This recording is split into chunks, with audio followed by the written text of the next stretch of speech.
Doctor साहब 1 घंटा समय लेना है, ले लो। जला हुआ है ना भाई? कटोगे, सार कटता है तो सार कट जाता है, सार नहीं कटे तो सार बनेगा। सही बात। इसलिए 1 लीटर तेल बेसी हमने तरफ से दे दीजिए, 100 रुपया लगेगा तो लगेगा, लेकिन 100 में सुंदर हो जाएगा। 4 भाई 3 भाई 1 बहन विचार किया, 3 हार गए, लेकिन छोटा भाई सोचता है कि हम नहीं हारने देंगे। उन्होंने अपना भोजन, बोलिए सदगुरुदेव की जय, उन्होंने अपना भोजन और महात्मा जी के झोली में दिया। महात्मा जी कहते भोजन तो दिया राजन, लेकिन दक्षिणा कौन देगा। जैसे दक्षिणा की बात आई तो बेचारे वह छोटे ब्राह्मण कुमार चले गए घर और वहां से आकर के केवल 1 सोने का सिक्का दान दिया। बोला सदगुरुदेव की जय। 1 सोने का सिक्का, उस समय 1 सोने का सिक्का का कोई महत्व नहीं था। 1 सोने का सिक्का दान दिया। महात्मा के मुख से निकल गया, हे राजन, तुमने 1 सोने का सिक्का दान दिया है और तुमने 5 मोती का भोजन दान दिया है। जा तुझे संत का आशीर्वाद लगता है, जो ना करेगा किसको करे, फकीर अगला जन्म तुम राजा बनेगा। सोने का सिंहासन होगा, सोने का नाव होगा, सोने का मुकुट होगा, सोने का प्रजा होगा। बड़ो सदगुरुदेव की जय। इतने अन्न होगा कि तुम देख नहीं पाओगे, खाने वाला खाते खाते चला जाएगा, लेकिन तेरे धन से अन्न घटने वाला नहीं। चारों मर गए, 3 भाई मरा और 1 बहन मरी। अगला जन्म में जिसके ऊपर संत की कृपा हो जाती है तो उसका जीवन तब तक पलट जाता है। वह बेचारे अगले जन्म में, बोलिए सदगुरुदेव की जय, अगले जन्म में वही राजा, जानते हो राजा कौन बनता है? अवध जी। 1 सिक्का दान देने से अगले जन्म में वो राजा विक्रमादित्य के नाम से प्रसिद्ध हो गया और यही बिहार की सोना उज्जैन चला गया। इतने बड़े संत हो गए। फिर वही तीनों भाई, 1 बहन, 2 भाई 1 बहन साधु बन गया। अब साधु बन गए तो फिर वही महात्मा भिक्षा मांगने गया। तो विक्रमादित्य राजा ने उस सोने की सिंहासन बैठा करके कहा कि महाराज, ये सोने का सिंहासन आपका है, मेरा नहीं है। आप इनसे बैठिए, इस पर बैठिए और मेरा सम्मान कीजिए। सोने के सिंहासन पर सदगुरु कबीर साहब को बैठाया और जोरदार ताली बजा के स्वागत किया कि ये दान का धन है। 1 सोना का सिक्का दान किया तो बेचारे सोने के सिंहासन पर बैठ गया। 1 मूर्ति भोजन, मूर्ति 5 मूर्ति का भोजन दान दिया तो बेचारे अनंतों करोड़ों अन्न का भागी बन गया। कहा महाराज तेरा भाई कहाँ है? कहा कि महाराज मेरे भाई से दर्शन करना चाहते हो तो 3 किलोमीटर की दूरी पर तीनों पड़ा हुआ है। एक जगह मेरा भाई आग खा रहा है, एक जगह मेरा भाई मिट्टी खा रहा है और एक जगह मेरी बहन जन्म लेकर के पड़ा है। बस आपका ही दर्शन मात्र है। जैसे आपका दर्शन हो जाए तो आप उसका कल्याण हो जाएगा। जैसे महात्मा जी जंगल गया तो वहाँ बड़ा भाई देखते बड़ी गोटे का फूल लगाया हुआ है। महात्मा तो था लेकिन उसके पास अहंकार था, इसलिए अहंकार की आग रहते रहते बेचारे को कितनी क्रोध आया तो अग्नि लपेट करके वही आग चपा रहा। महात्मा जी पहुंच गए। क्या महात्मा ये क्या कर रहे हो? क्या महाराज क्या बदलाओ? मैं जब से जन्म से बड़ा हुआ हूँ तुम्हें रोज आग ही भोजन मुझे अच्छा लगता है, दूसरा अच्छा लगता नहीं है। दूसरे से पूछता है 2 किलोमीटर की दूरी पर कि भाई तुम कौन हो? कहा कि मैं भी सुंदर साधु, लेकिन मुझे मिट्टी का ही भोजन पसंद होता है, दूसरा और नहीं है। तीसरे लड़की के पास पहुंचते हैं तो लड़की से कहता है कि तुम अब मरने की अवस्था में क्यों हो? ताकि मेरे पूर्व जन्मों का पाप है। तब वही छोटी वाली बहन ने बतलाया, हे महात्मन, एक बार कोई ब्राह्मण संत हमारे पास भोजन दान मांगने आया था। तो मैंने कहा था कि तुमको भोजन दे दो, तो क्या मैं भूखे मर जाऊं? इसलिए मैं जन्म लेती हूँ और मरती हूँ, मुझे भोजन की आवश्यकता सामने है लेकिन खा नहीं पाती हूँ। दूसरा भाई वही बतलाते हैं कि वास्तव में मैंने एक महात्मा को भोजन नहीं दिया था, तो मैंने कहा दिया था कि भोजन तुमको दे दो, तो क्या मैं आग खाऊं? तो मुझे आग खाना पड़ता है। तीसरे ने कहा कि मैंने कहा था कि आपको भोजन दे दूं, तो क्या मुझे मिट्टी खाना पड़ेगा? तो मैं मिट्टी खा रहा हूँ। यही दान का श्रेष्ठता है।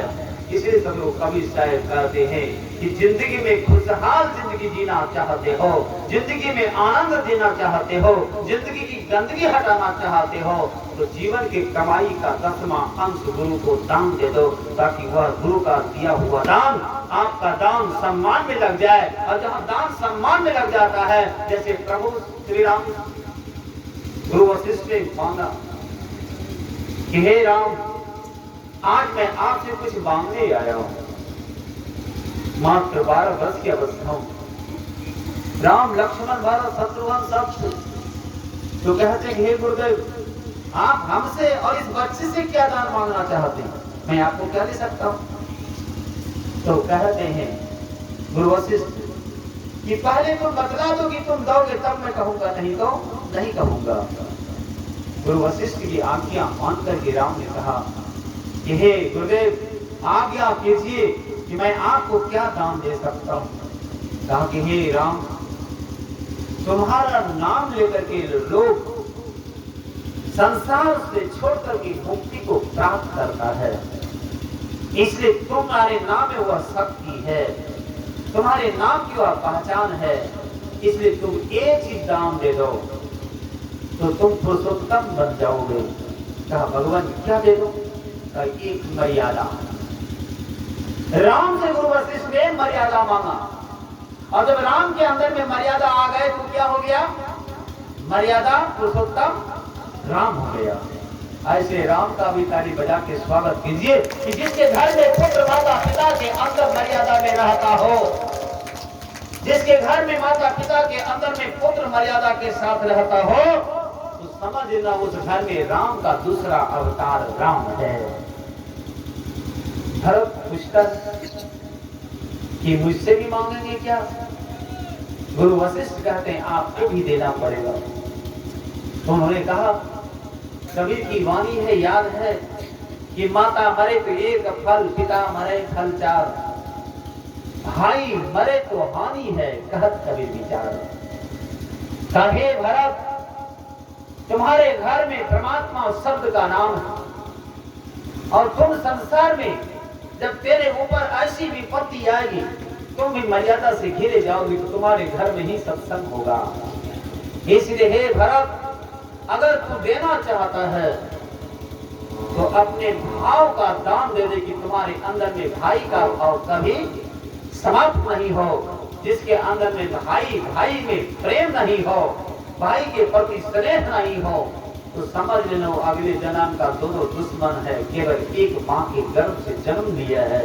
हे भरत, बदला दे तो क्या एक माँ के गर्भ से जन्म लिया है कि 2 माँ के गर्भ से जन्म लिया है?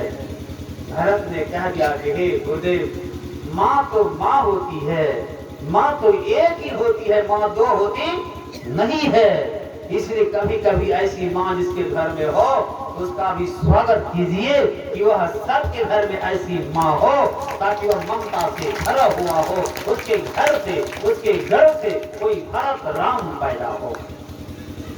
सदगुरु कवि साहिब संदेश देते कि हे मानव, करहु विचार तो सब दुख जाए, बीजक बतावे पित को जो भी भुगता हो, ऐसो सब लखावे चित को पूछे बिरला कोई। सदगुरु कवि साहिब संदेश देते हैं, गुरु वशिष्ठ कहते हैं कि हे लक्ष्मण, तुम भी कुछ दान दे दो। लक्ष्मण कहते हैं कि गुरुदेव आप हमसे क्या दान मांगेंगे?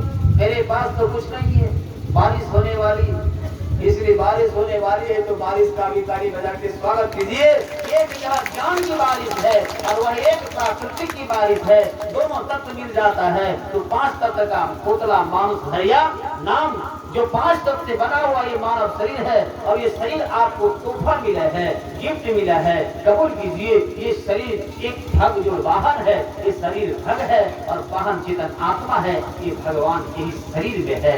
लेकिन इस शरीर में अगर आप कचरा भर देते हैं तो भगवान कैसे बढ़ेंगे?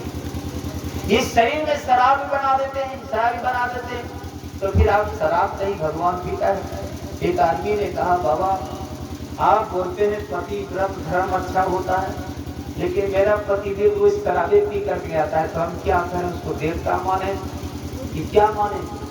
तो मैंने उनसे कहा, हे देवी, सोने लगो तो 4 कोस को दबा करके, और चापाकल का पानी नहीं हो तो घड़ा का पानी उसके पैर पर धो देना और सो जाना। जब कभी वो पूछ ले ये तुम क्या कर रही हो, तो बोलना कि हम अपना पति व्रत धर्म निभा रहे हैं। शायद उस शराबी पति के अंदर में विवेक जग जाए, और जग जाएगा। जब उस विवेक शराबी पति को विवेक जग जाएगा, कोई धर्म पत्नी हो जाएगा, और जैसे वह भी पत्नी व्रत लेना आरंभ हो जाएगा। यही बात प्रभु श्री राम से गुरु वशिष्ठ ने करो, यही बात प्रभु श्री राम से गुरु वशिष्ठ ने पूछा था कि हे राम, तुम्हारे पिता ने व्रत लिया, आप किसका व्रत लोगे? प्रभु श्री राम ने कहा कि आप, हे गुरुदेव, आप बताए कि हमें